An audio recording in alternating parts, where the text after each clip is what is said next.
a retired executive vice president of the Unitarian Universalist Association, another atheist. So we got these young people coming in, having a quick little look at the signs. But this is what I think is just pathetic.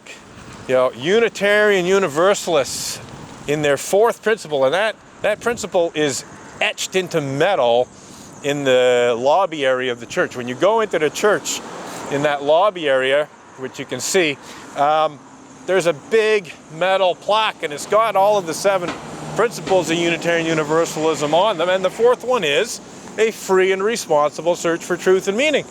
Well, if John and other members of the Unitarian Church of Montreal actually engaged in a free and responsible search for the truth and meaning of my picket signs and other things, you know, my blogs, my tweets, etc., if they actually pulled their head out of their ass, excuse me for being rude, but just borrowing an illusion that a certain Unitarian Universalist minister likes to use, just to show how crude they can be. Yeah, the term is asshat.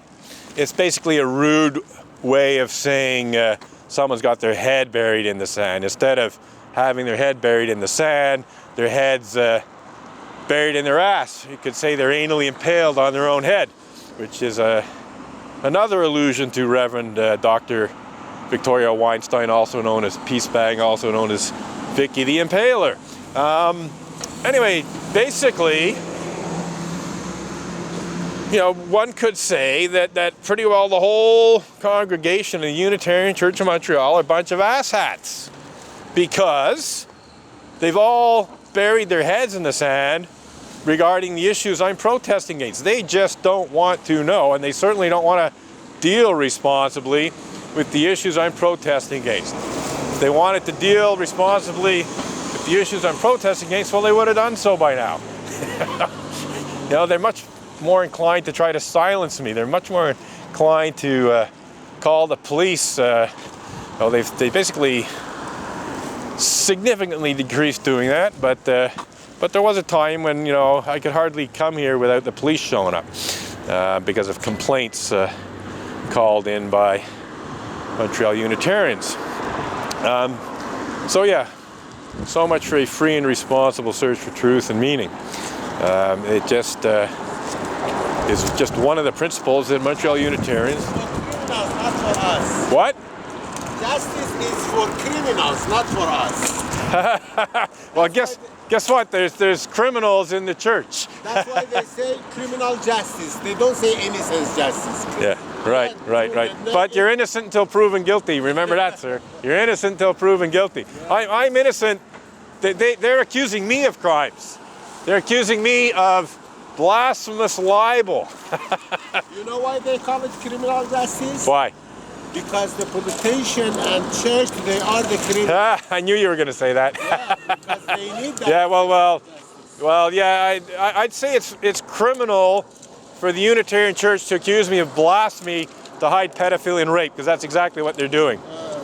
Yes, sir, maybe you haven't heard it, but your religious community misuses Canada's blasphemy law to hide pedophilia and rape committed by Unitarian Universalist ministers. Blasphemy law actually says.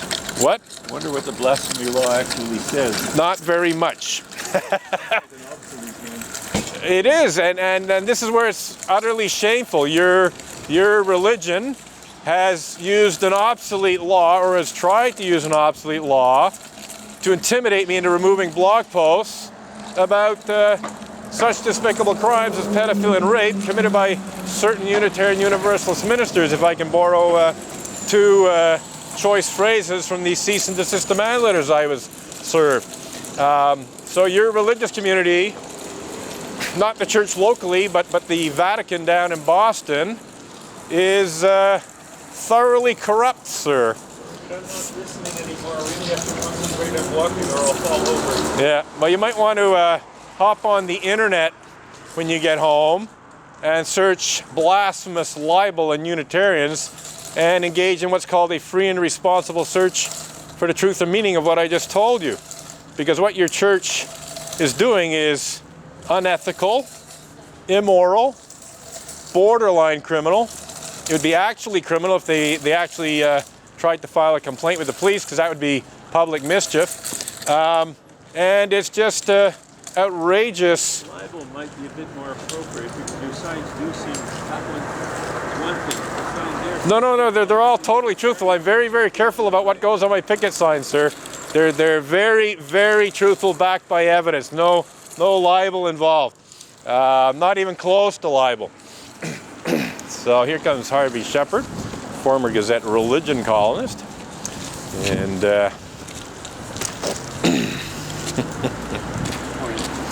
yeah, Harvey, it wasn't too wise cozying up to Stanislaus, or whatever his name is, last Sunday.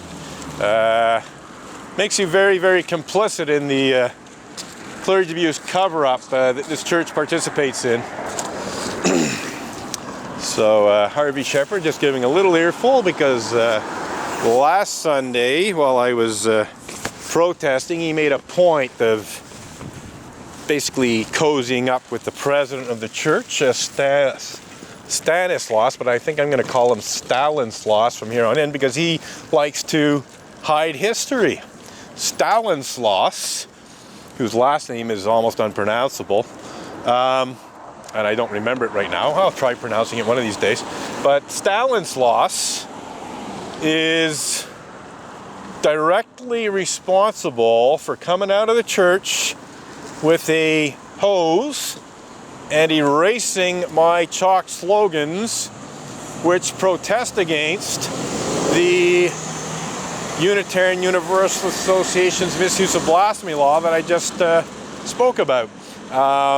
And in doing so, he's not only concealing that immoral and unethical and borderline criminal misuse of blasphemy law, but he is hiding the clergy sex abuse.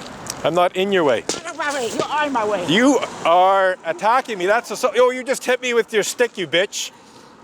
You hit me again, you little bitch. Hit me again. Hit me again, bitch. You don't like that very much, do you? What? Calling you a bitch. Of course not. Yeah, well, guess what? Guess what? Guess what? Guess what? You act like a bitch, so I'm calling you a bitch. No, I'm not. When you say get out of my way, I'm not even closely in your way. I made room for you to walk by, and you tell me to get out of your way, that's being a bitch. You don't like it? File a Human Rights Commission complaint against me. Oh, and look, there's another one in the window. The one who assaulted me. Yeah, there she is. Yeah, so this Unitarian Universalist told me to get out of the way when I actually made room for her. I stepped off the sidewalk to allow her to pass. She whacks my picket sign with her cane, and then she whacks me with her cane. I think that warrants use of the B word. You know, I rarely throw that word around. I don't go around calling everyone a bitch, but when someone acts like a bitch like that, I think it's well within my rights to use that term to describe them. Too bad. And if she wants, she can file a human rights complaint against me. We'll see how that goes. But the fact of the matter is, the reason I use that term, that offensive term, is because Unitarian Universalists think it's just fine and dandy for their clergy to use even worse terms to describe me and other people. Quite frankly, you know, falsely accusing me of blasphemous libel and legal bullying intent to hide rape is far worse than calling someone a bitch, as far as I'm concerned. Yeah. I think if you look up the word bitch in a dictionary, you will discover that this lady's behavior fits the description.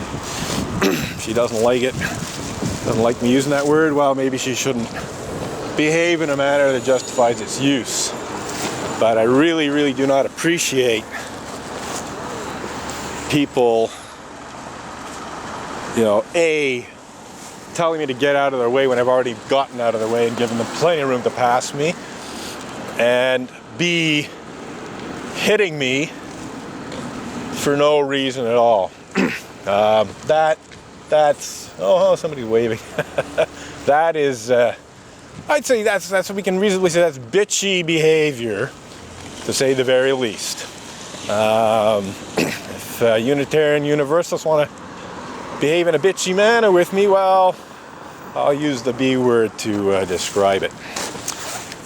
And yes, we still got, okay, that's all recorded, so that's going on YouTube. I don't mind. You know, as I said, I really do not use that word very often. You really got to do something pretty damn bitchy for me to use the B word.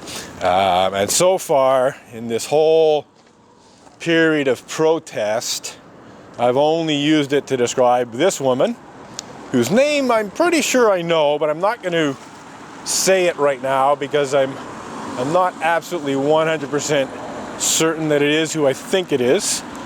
But I have a very good idea who it is. I think, if I remember correctly, her family name is the same as a famous psychotherapist. One of the very first psychotherapists, in fact, the inventor of psychotherapy, if it is who I think it is. So that's kind of ironic. So yes, she just provoked me into calling her a bitch. Margot Ellis assaulted me in a very similar manner. I stood off the sidewalk, gave her plenty of room to pass me, and what does she do? She barges into me, elbows me with a body check worthy of a female rugby player, which she may well be, knocked me completely off my feet, you know, pretending that I was in her way when I wasn't anywhere in her way. I was essentially standing where this manhole cover is. I was standing on the inner part. Lots of room for Margot Ellis to walk by. Sidewalk completely clear, as it was when this woman just told me to get out of the way. So yeah, I spontaneously referred to Margot Ellis as a bitch when that happened. And she's actually a bitch in a few other ways, quite frankly, if I don't mind my saying so. She brought false accusations against me with the police, trying to get me into legal trouble of a criminal nature by falsely accusing me. In fact, there